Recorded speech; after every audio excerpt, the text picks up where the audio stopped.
Welcome to CompuScholar's Professional Development webinar for November and December of 2021. Today we're going to discuss how you can host your CompuScholar courses in another learning management system like Canvas or Schoology. My name is Chris Yost. I'm the president of CompuScholar. I spent 20 years as a software engineer before joining CompuScholar and spending over 10 years working with online information technology courses. I'm always happy to answer your questions. You can email me at chris.yost@compuscholar.com. So if your school or district has its own Canvas system or Schoology system or some other sort of learning management system, then this webinar is for you.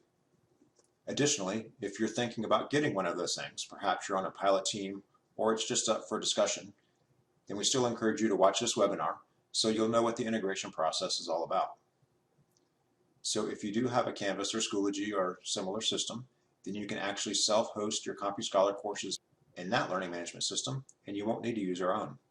So in this webinar, we'll explore the pros and cons and the actual integration process. So this type of integration is going to use IMS Global standards.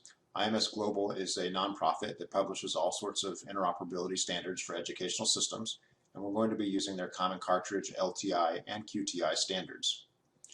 So the way this works, big picture, is that you would receive a course cartridge for something like our Java programming course, and you would perform a one-time import of that course cartridge into your learning management system. So this would be your Canvas system or your Schoology system or something like that. Once that integration is complete, then you and your students will simply log directly into your learning management system using your existing usernames and passwords, and you would see the same type of course content that you would normally find in our own system. And each time a student clicks on a link like a lesson or a video, that link would dynamically pull the content from our content cloud and display it in your LMS. So this is a pretty simple system that works really well. Over the years, we've successfully used this type of integration on Canvas, Schoology, Blackboard, D2L, It's Learning, and several other learning management systems. This should also work in theory on any learning management system that supports the right IMS Global standards. Of course, we'll want to test that out. So if you have an LMS that's not on this list, please just let us know and we can work with them to make sure the integration works as expected. So one system we will note does not support IMS Global is Google Classroom. We recognize that a lot of schools are stuck with Google Classroom. It's not really a full LMS, and unfortunately it just doesn't support those IMS Global standards. So if you decide this is something you would like to do either on a production basis or just to experiment, there are two things that we'll need to do on our side first. We're going to generate and assign some magical keys for your district that will let you connect to our system, and we'll actually need to send you the course cartridge files. So if you want to get started, please contact your CompuScholar customer service rep or just email team@compuscholar.com and let us know you're interested. And yes, we're happy to offer this integration to you for free. So configuration is typically pretty easy, and normally it's going to take about 15 to 30 minutes for you to do everything that needs to be done. You can find an overview video and some detailed guidance on our integrations page. Let's go take a look at that now. So from our main website at CompuScholar.com, I'm going to click on For Classrooms, and then Standards and LMS Integrations.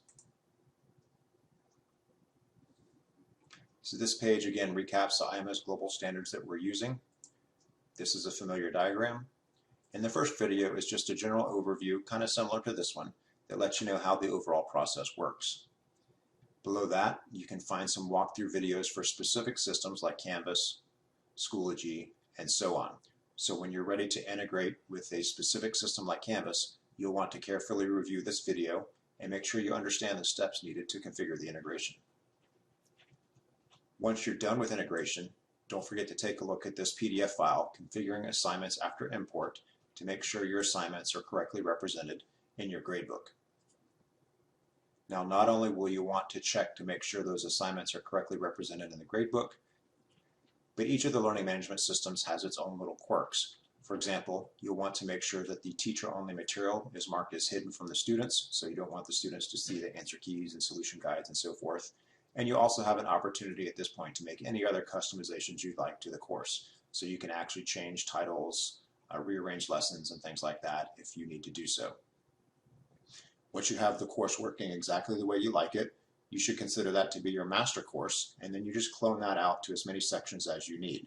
So this might be something that's done by your IT staff and then cloned out to a bunch of different teachers, or if you're doing it by yourself, then you would control the process yourself. All right, so why would you want to do this? Well, if your district has adopted a learning management system, then their goal obviously is to bring a lot of digital publisher content into that system and keep your students in a standardized environment. So your students won't have to learn the CompuScholar LMS or the LMSs of any other publisher. They'll just use that same standardized learning management system that's been adopted by your district. Additionally, one of the big advantages is that no student rosters or data are shared with CompuScholar. So this makes districts very happy when they don't have to send student information to CompuScholar and we don't have to store it in our system. So your students will not actually log into our system at all. They won't even have CompuScholar usernames and passwords. So everything would be kept in your LMS. And that includes grades. So all of the students' grades, including quizzes and tests and assignments and so forth, will be kept in your Canvas or your Schoology gradebook.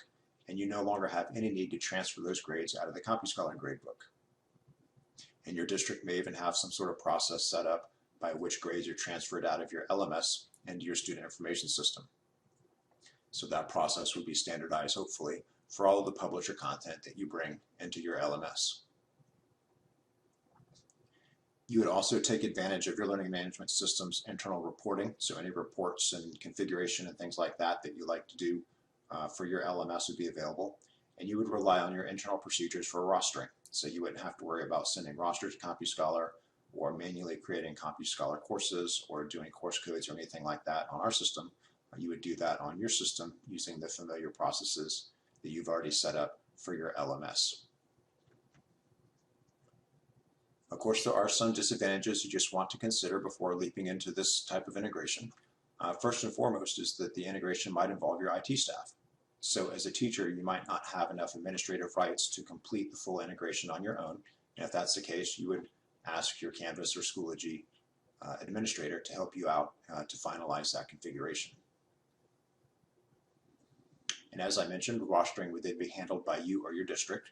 So none of the Clever or ClassLink auto rostering would apply in this situation, nor would any of CompuScholar's standard deployment models. So you or your district would be responsible for making sure that your students get rostered into your classrooms and that you have classrooms created for each one of your class sections. So that would be a process that's handled entirely within your LMS.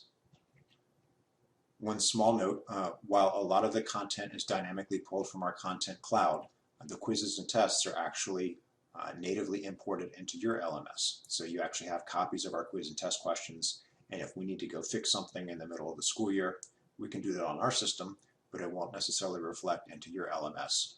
So you can always change those quiz and test questions on your own because you have final authority over the ownership of those questions within your LMS. And the last thing I want to highlight is that when you're conducting a class in your own learning management system, we actually don't have any visibility into how well you're doing. We don't know how many classes you have set up. We don't know how frequently students are using the system. We can't see their grades or have any sort of feel for their progress. So we actually would rely on you to let us know how it's going. We do send tailored email to all of our teachers that are using another learning management system. So the customer service outreach each month should note that you're using another LMS. And we encourage you to respond to your CSR and just let her know, hey, this is going great, we're doing well, or we have a problem that seems to roadblock us, and give us an opportunity to help out. So normally, if classes are in our own system, we could be proactive about checking on your progress and making sure things are going well. But when things are hosted in your LMS instead of ours, we would rely on you to give us that sense of progress and well-being, so we'd definitely encourage you to do that. All right, let's do a quick demonstration so you can see how this works in Canvas and in Schoology. So I've logged into a sample Canvas dashboard and I have one Java course that's been imported here, so let's go into that course. And this is the familiar Canvas interface. If you've used Canvas before, you should know exactly how all this works. And you can see the CompuScholar lessons and resources down the middle here. So the actual course content is the same. You can click on a video and you'll get the video displayed right here in your interface. you can click on the lesson text, and you get the lesson text as well. And keep in mind, each time you click on one of these links, it's actually going out through LTI and fetching the content from our content cloud. So if we need to fix something in one of these lessons, we can do that ourselves, and you'll see the updates immediately. Now, as I mentioned earlier, the one place where that does not apply are the quizzes and tests. So if we click on a quiz, we can preview the questions. And these questions and their corresponding answers have all been imported into your system. So you have copies of all these things that you can manage on your own. Now, this particular course has both live homework exercises and auto-graded chapter activities. And when you click on one of those links, you go back into our system to actually complete those exercises. So let's click on the Chapter 2 homework link. And this is the teacher's view. You can still manage your students' results.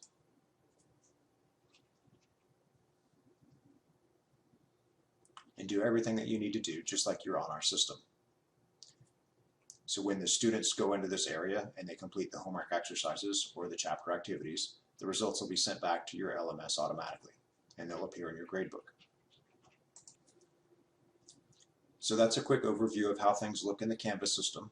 Naturally, you'll want to pay close attention to the details of that configuration video that will guide you through the configuration process. You'll want to publish all the things that should be student-facing, like all the videos and lesson text. You'll want to leave hidden all the internal teacher material, like the teacher's guides and answer keys. So just take a look at that configuration video for a walkthrough of what you need to do. All right, let's go take a look at a Schoology system.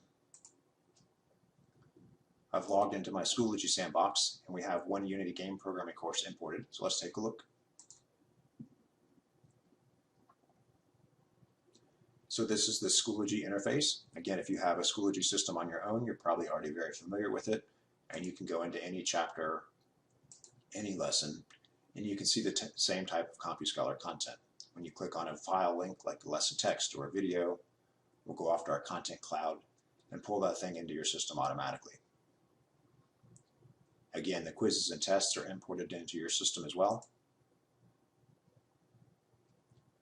So you have full control over the quiz and test questions and answers. And all of these things would go directly into your Schoology gradebook. So this particular course does not have the online auto-graded activities and homework. It has activities that the students are doing offline.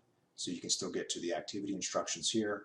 And you really just want to see kind of a placeholder for the assignment so that it shows up as a grade in your Schoology gradebook. And the students have a place to submit files if you want them to do so through the LMS. So after the import process, again, you want to double check and just make sure that the assignments are set up the way you want to in Schoology. And naturally make sure you publish or unpublish all the student and teacher facing material as appropriate to make sure the students can only see the student material and the teachers can see everything. So that's the basic pattern that you'll go through really for any LMS. You'll import the course material, you'll configure the LTI keys so the communication works between your system and ours, and then you'll do any of those post-import configuration steps that are needed to make things work exactly the way they should. And again, normally this is a pretty easy process. So if you do run into any trouble during the integration, we are eager to help, so don't hesitate to reach out to our technical team if you need any assistance at all during the configuration.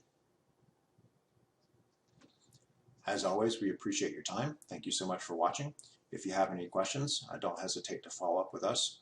You can contact us by phone, through our website, or by sending us an email. We will look forward to speaking with you again on the next webinar in January of 2022.